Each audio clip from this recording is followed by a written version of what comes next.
Well, hello, honors geometry students. Boy, I have been missing you. I wish I could just see each one of you. But we will make the best of this. And I hope you're having an awesome time learning geometry online. There's so many more things that you can do with this, but we're going to try to hit the basics and try to get everybody to get very good grades this quarter. How are we doing so far? Most of you, amazing. I am very impressed. You are doing an awesome job. So keep it up. I do wish that I could give you this ice cream cone. Would you like it? Because that's what we're going to study today. We're going to finish up chapter 11. So we'll do 11.3 and 11.4. And 11.4 is studying spheres. And that's the top of this ice cream cone. And 11.3 is studying cones, just like this, an ice cream cone. So the question I have for you is, if all of this ice cream melted, would it fit into this cone? So think about that. What would I need to know to figure that out? How would I figure that out? And we'll set that cone over here to let it just melt away here. Okay? And we'll come back to that in a little bit. Okay, let's go ahead and get started then. If you want to get your notes out.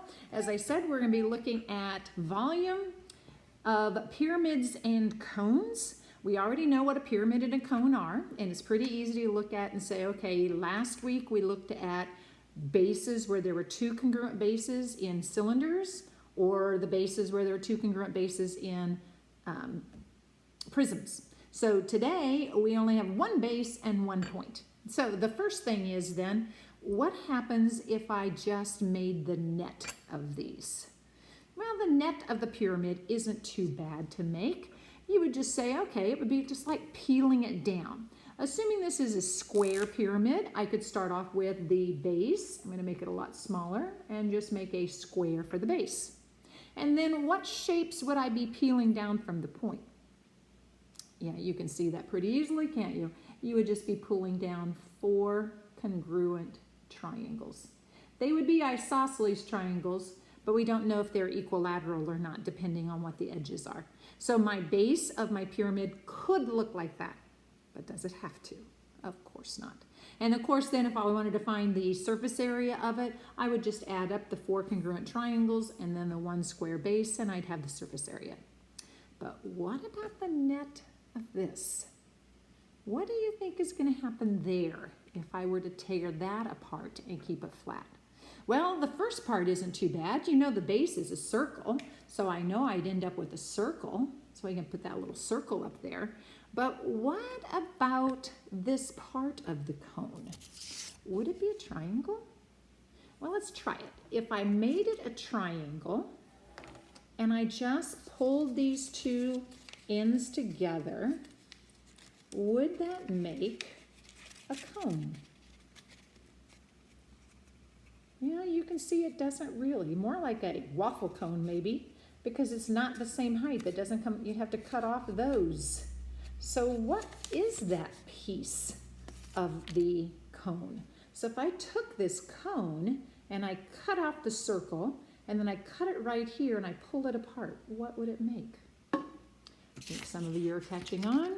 You're exactly right. It would look more like a Pac-Man. And if you would just pull those two together, you could see where you could make a cone pretty easily. Okay? And it doesn't matter what size you have. These we'll find out in the next chapter are called sectors. Okay? And if we just pulled those two together, it would still make a cone. It'd just be a little smaller cone. And the circle would be exactly the same. So we'd end up with that same kind of cone. Okay? So a cone is really the net, a circle, and then a sector of a circle. So I would make just kind of a Pac-Man from that, and I'd say, okay, I've got the circle, and it has to be connected, so if I can hit the connected piece here. Maybe something like that. Oops, better put it over here. Okay, so our nets are really the same thing as what we were talking about before. And so to find the surface area, I just add up all the pieces. The surface area here is a little different. You were supposed to have had that before. The surface area here would just be pi times the radius times the slant height. And the slant height is this piece. They call that L a lot for slant height.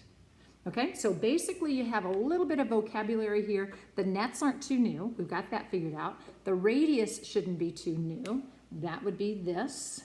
And now the slant height is exactly what it looks like. It just is the one that's slanted. That is not the same thing as the height. The height would come in here perpendicular to the radius. So this would be a height. Now I started off with that one first because I think you can see at this point then what's going to be the most important in these cones and these pyramids. And that is, what kind of triangle are you going to be looking for here? You see it? Yep, you've got the radius, the height, and the slant height that all make a right triangle.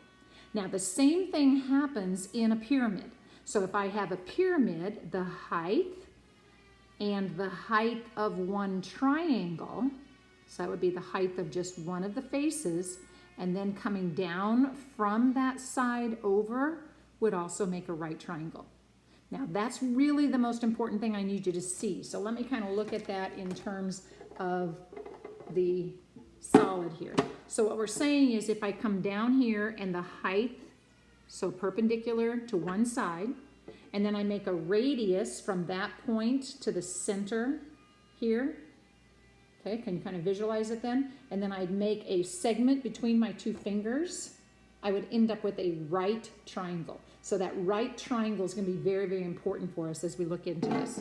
Okay, so remember this is the height from the apex, from the top down to the middle of the base, and the slant height would be this. And in this, we'd really just be working with the half of the square, okay? Or really the apothem. Remember the apothem. Now the same thing happens here. If I put in a segment here, put in the radius here, do you see your right triangle in there? That's going to be key to a lot of your assignment, is to look for that right triangle. Okay, now let's think about then, how are we going to find the volume? Because that's really what we're working with today. Well, I think you're going to find that that's pretty easy also, because you already know how to find the volume from last week when it was just a prism. So if I had the prism, I'd say the volume was just the area of one base. So let's just say this one is a cube, okay? And I'd multiply the base area times the height. So here it would just be the same thing times the same thing times the same thing. Now, a question is, if I had these two shapes, would they have the same volume? Could I use the same formula as I was using last week? Now, I think most of us can see, probably not. Well, think about it like this. This pyramid has the exact same size base as this cube, and it has the exact same size height. So those are exactly all the way across the same size. So if they have the same height and the same base, they're not necessarily going to have, they aren't ever going to have the same volume. Which one would have more? Obviously, this one would have more. Now, I was going to show this, and I was afraid that I'd get too messy here, and I'm already making a big mess with my ice cream cone over there. Okay, but if you can kind of imagine, if I took this and filled it up with water and poured it in here, okay, and then I filled it up again, and I poured it in again, I filled it up again, and I poured it up again, it would end up filling it exactly after 3 times. So what are we going to have to do for our volume formula? Okay? Yeah, you can probably visualize it with the same with our cylinders. If I had a cylinder with the same size base as a cone, so they're exactly the same circles, put it back, they're exactly the same height. This one doesn't have the same volume as this one, does it? Even though they have the same base areas and the same height. Well, again, it would take 3 of these to fill up and pour into the cylinder. So basically, we're using the same formula for both of these, and that is volume equals 1/3 base area times height. 1/3 base area times height.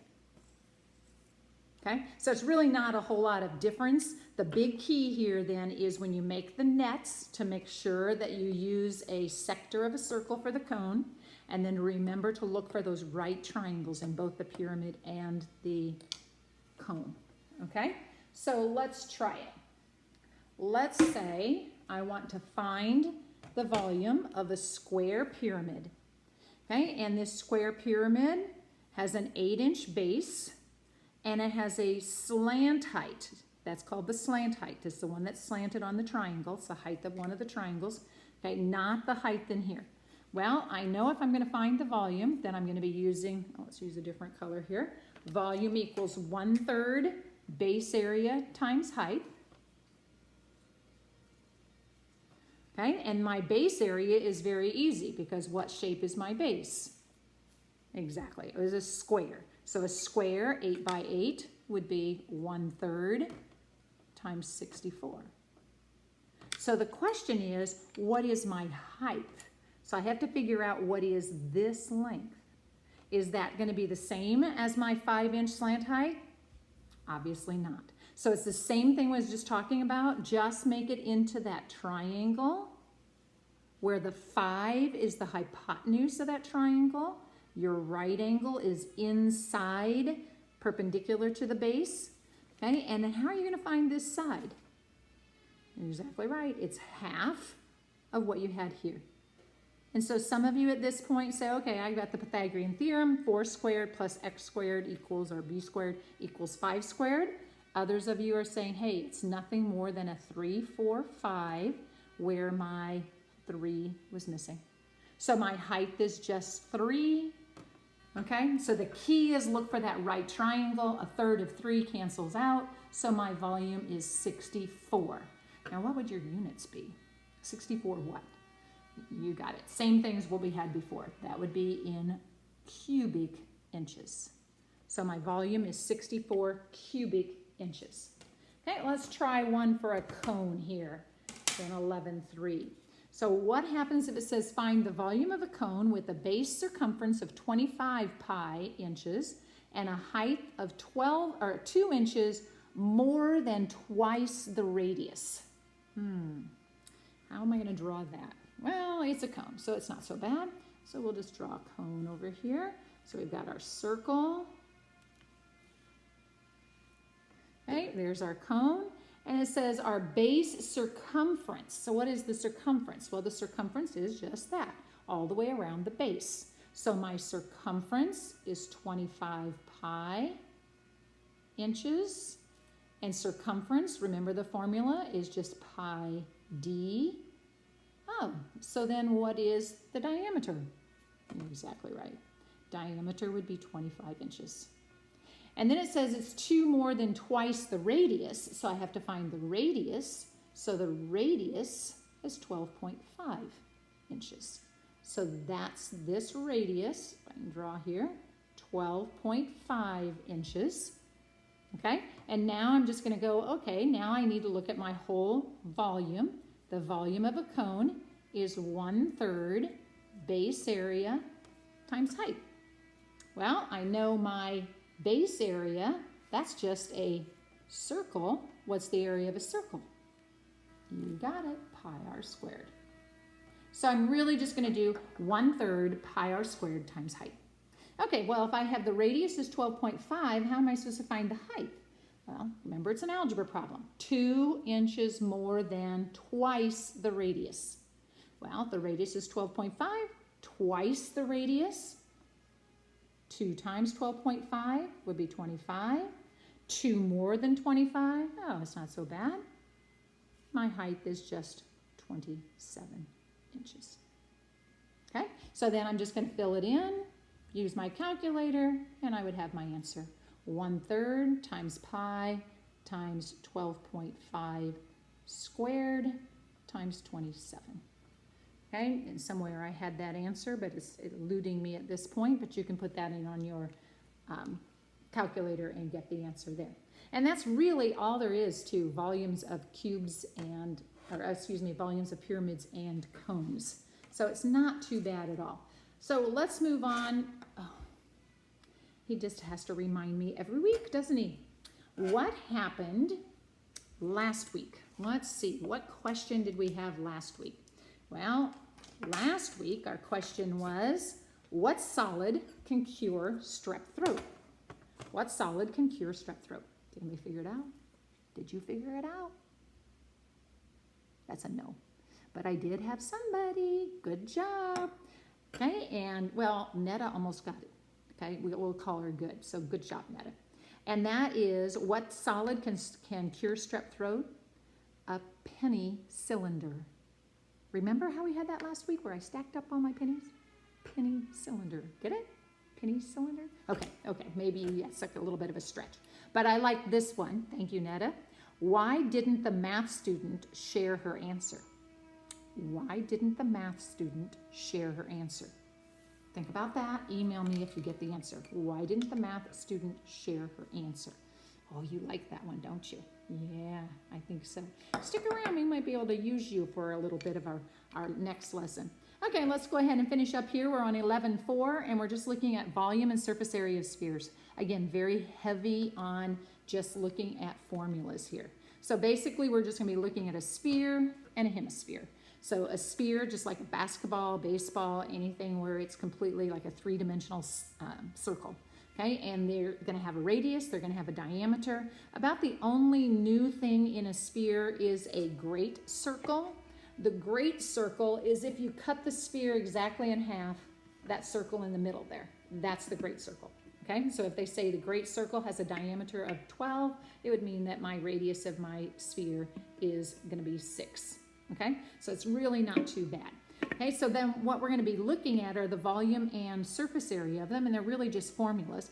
But the surface area, let's start with that one, just means the surface itself.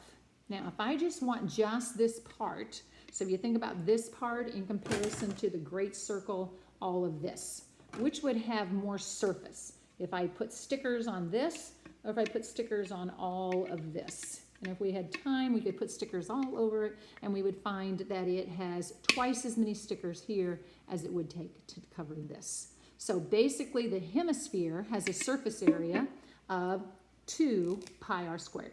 So hemisphere, surface area, 2 pi r squared. It's like 2 circles, that's all it is. It's still area, even though it's surface area, so it's just going to be 2 pi r squared, 2 circles. Well, if you figure that's 2 circles, then obviously the sphere then for surface area is just going to be 4 circles, or 4 pi r squared. And I told you this is pretty heavy on formulas, and I wanted to make sure everybody got the formulas, so if you need to stop and get the formulas written down, please do so. But I put them back over here so that you could really get to them here and easily see them. This is the key to what we're going to have as far as what you'll need to know. And this is volume, base times height, if there's 2 congruent bases. So remember the base is just that shape. That's the base area, so the circle or the rectangle or whatever shape, hexagon, whatever shape it is. And now we learned today that if it has 1 base and 1 point, that I have to divide by 3 or multiply by 1/3. But it's still just base area times height, divide by 3. Base area times height, divide by 3. Now, the volume of sphere is the new one. Make sure you get that in your notes. And that is 4/3 pi r cubed. So remember that as volume is in cubic units, so I'm going to be using pi r cubed. And then the surface area we already said was 4 pi r squared. So you can stop that and make sure you get the formulas down. I want to make sure that I'm very clear on the formulas. And let's go back to that very first problem that I had then. How would I find my answer to my ice cream cone? And if you could see this terrible ice cream cone, I'll just let it melt over there, and we'll just use the cone itself. Okay, so it's all melted, but it's melting on in a cup over there instead of melting on the floor. Okay, what would I need to measure in order to find the answer to this is if this sphere melted into this cone? What would I need? Well, I would need the radius of this cone. So if we measure that radius, and let's say that radius is 1, okay, then how would I find the volume of that sphere? Well, we just said the volume was 4/3 pi r cubed. So it's really a very easy problem, isn't it? I'm just going to take the volume and take 4/3 times pi times 1 times 1 times 1. 1 cubed is just 1. So if I do 4/3 times pi, I would end up then saying, okay, that volume would be about 6.28. Okay, whoops, 4.19. 4.19 inches cubed. Remember, we're always looking at cubic inches. That's just for the sphere, okay? Then I need to find the volume of the cone. What would I need to find for the volume of the cone? Well, the cone would have to be the base area, very good, so we're still at pi r squared. Remember, it's just pi r squared for one base, times the height. So I would need to measure the height. Now, is the height going to be from this to this? No, the height is going to be inside. So let's say the height is 6. So then I would just have 1/3 pi 1 squared times 6, or 2 pi. And that obviously then would be 6.28. So if this has a volume of 6.28 and the ice cream at a volume of 4.99, it's all going to fit, okay? And you would have been able to eat your ice cream cones. I wish I could give you each one an ice cream cone at this point. Hey, let's try a different question. Our last question here. What if our friend here decided, I really liked him. He's been kind of nice. So what if I decided, I know for the classroom, when I get back, I'm going to make a similar little guy just like him, but I'm going to make him 5 feet tall. Yeah, he's going to be our giant bunny, okay? 5 foot tall rabbit in my room. Wouldn't that be fun? My question is, how much would it weigh? How much would my 5 foot bunny weigh? Well, first thing, I have to know how much this bunny weighs. This bunny, let's say, he's kind of heavy, he's kind of solid. Let's say he weighs 4 ounces. 4 ounces, okay? So if this guy weighs 4 ounces and my new bunny is going to be similar to him, how much will my other bunny weigh? Oh, I need something else. What else do I need? You're right. I need some length ratio. So let's just measure the height of this bunny. And let's say that this bunny's height is, oh, he looks like he's maybe 6 inches tall. So he's 6 inches tall and he weighs 4 ounces. Now, how much will my 5 foot bunny weigh?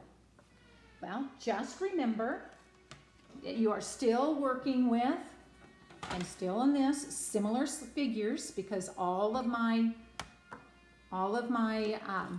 spheres will be similar. Okay, so I know that if the figures are similar, then the scale factor is A over B for the similar figures. That's just one side of the figure, the 4 inches, over the side of the new figure. Now let's start with that. What would that make the scale factor? Well, if it's 4 or 6 inches, I said here, and I want the next new bunny to be 5 feet tall. Can I just say it's 4 over 5 for my scale factor? Remember, we have to have the same units. So I'd have to think of it as 5 feet is 60 inches. Okay, so I would have 60 inches, and I would say, okay, this one was 6 inches. My new one's going to be 60 inches. What's my scale factor? Good, a 1 to 10 or a 10 to 1. So now I'm going to say, oh, look, any volume ratio, and weight would be volume, is going to have to be cubed. Ooh, so that means that if this one weighed 4 ounces, then I would have to take 4 ounces times 1,000. 10 times 10 times 10, 1,000. So I would end up and say, oh, 4 ounces times 1,000, that's 4,000 ounces. That doesn't make too much. Oh my goodness, divide that out by 16. That's 250 pounds. Might have to have some help carrying that big guy up the stairs. So maybe not, huh? Well, I hope that you see an application to all this geometry. I'll go through some of the questions on the reteaches, and then remember to do your homework for 11.3 and 11.4. Miss you guys. Bye.